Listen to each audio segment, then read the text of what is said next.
జూబ్లీహిల్స్ లో 50,000కు పైగా ముస్లిం ఓటర్లు 2014లో రెండవ స్థానంలో నిలిచిన ఎంఐఎం బీఆర్ఎస్ సిట్టింగ్ సీట్ పై కన్నేసిన కాంగ్రెస్ అధికార పార్టీ టికెట్ కోసం పలువురు పోటీ 2014లో రెండవ స్థానంలో నిలిచిన నవీన్ యాదవ్ అజహర్ విజయారెడ్డి ఫసీయుద్దీన్ పోటీ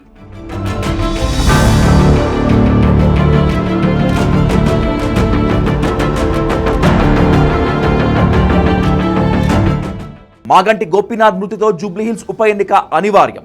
బీఆర్ఎస్ సిట్టింగ్ స్థానాన్ని కైవసం చేసుకునేందుకు అధికార పార్టీతో పాటు ఎంఐఎం వ్యూహాత్మకంగా అడుగులు వేస్తోంది. కాంగ్రెస్ టికెట్ కోసం 4 పోటీ పడుతుంటే ముస్లిం ఓట్లను నమ్ముకొని ఎంఐఎం బరిలోకి దిగేందుకు ప్రయత్నిస్తోంది.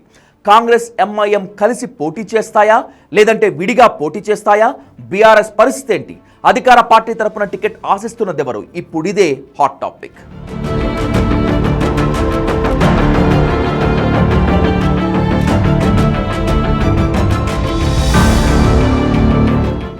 జూబ్లీహిల్స్ ఉప ఎన్నికపై తెలంగాణలో రాజకీయ పార్టీలు ఫోకస్ చేశాయి. ఎలాగైనా ఈ స్థానంలో గెలిచి హైదరాబాద్లో పట్టు నిలుపుకోవాలని కాంగ్రెస్ ప్రణాళికలు సిద్ధం చేస్తోంది. అందుకోసం ఇప్పటి నుంచే వ్యూహాలు సిద్ధం చేస్తోంది. అటు ముస్లిం ఓటర్లు ఎక్కువగా ఉండడంతో మరో సీటులో గెలుపు జెండా ఎగరవేయాలని పతంగి పార్టీ ఎత్తులు వేస్తోంది. ఉప ఎన్నికలో అనుసరించాల్సిన వ్యూహాలపై గాంధీ భవన్లో జోరుగా చర్చ జరుగుతోంది.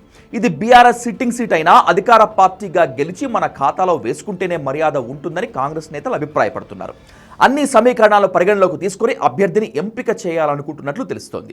2023 అసెంబ్లీ ఎన్నికల్లో జూబ్లీహిల్స్ నుంచి కాంగ్రెస్ అభ్యర్థిగా మాజీ క్రికెటర్ మహమ్మద్ అజారుద్దీన్, ఎంఐఎం తరపున పోటీ చేసిన నవీన్ యాదవ్ కాంగ్రెస్ తరపున టికెట్ ఆశిస్తున్నారు. వీరికి తోడు పీజేఆర్ కూతురు విజయారెడ్డి, మాజీ డిప్యూటీ మేయర్ బాబా ఫసీయుద్దీన్ వంటి నేతలు పోటీ పడుతున్నారు. దీంతో ఈసారి టికెట్ ఎవరికి దక్కుతుందనే చర్చ జోరుగా నడుస్తోంది.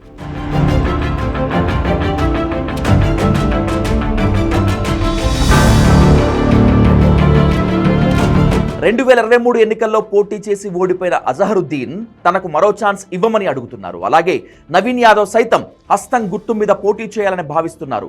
అటు పీజేఆర్ కూతురు విజయారెడ్డి కూడా తనకు టికెట్ ఇవ్వాలని పార్టీ పెద్దలను గట్టిగానే అడుగుతున్నారు. గత ఎన్నికల్లో ఖైరతాబాద్ నుంచి పోటీ చేసి ఓడిపోయిన విజయారెడ్డి ఇప్పుడు జూబ్లీహిల్స్ సీట్ అడుగుతున్నారని, అందుకు పార్టీ పెద్దలు సిద్ధంగా లేరనే మాటలు వినిపిస్తున్నాయి. బీఆర్ఎస్ నుంచి కాంగ్రెస్ లో చేరిన కార్పొరేటర్ మాజీ డిప్యూటీ మేయర్ బాబా ఫసీయుద్దీన్ కూడా టికెట్ రేస్లో ఉన్నారు.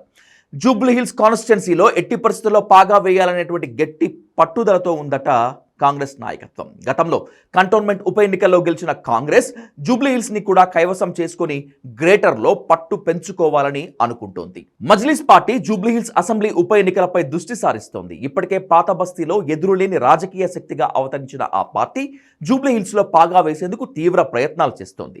సెగ్మెంట్లలోని డివిజన్లలో ప్రాతినిధ్యం వహిస్తుండటంతో ఉప ఎన్నికలోనైనా జూబ్లీహిల్స్ అసెంబ్లీ స్థానాన్ని దక్కించుకోవాలని వ్యూహాత్మకంగా అడుగులు వేస్తోంది. వాస్తవంగా తెలంగాణ ఆవిర్భావ సమయంలో ఇక్కడి బరిలో దిగి డి అంటే డి అనే విధంగా పోటీపడి స్వల్ప ఓట్ల తేడాతో రెండవ స్థానంలో నిలిచింది.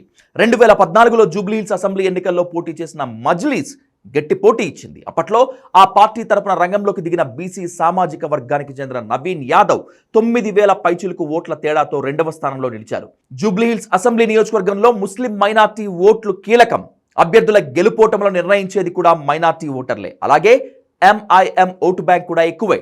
ఆ పరిధిలో మజ్లిస్ కార్పొరేటర్లు కూడా ఉన్నారు. ప్రస్తుతం కాంగ్రెస్తో ఎంఐఎంకు మంచి సఖ్యతే ఉంది. దీంతో పతంగి పార్టీ మద్దతు కోరే అవకాశం ఉందని కూడా అంచనాలు వేస్తున్నారు రాజకీయ విశ్లేషకులు. ఆ దిశగా గనుక 2 పార్టీల మధ్య ఒప్పందం కుదిరి ఎంఐఎం బరిలో దిగకుండా కాంగ్రెస్కు మద్దతిస్తే మ్యాటర్ వేరేగా ఉంటుందనేటువంటి చర్చ ఇప్పుడు నడుస్తోంది.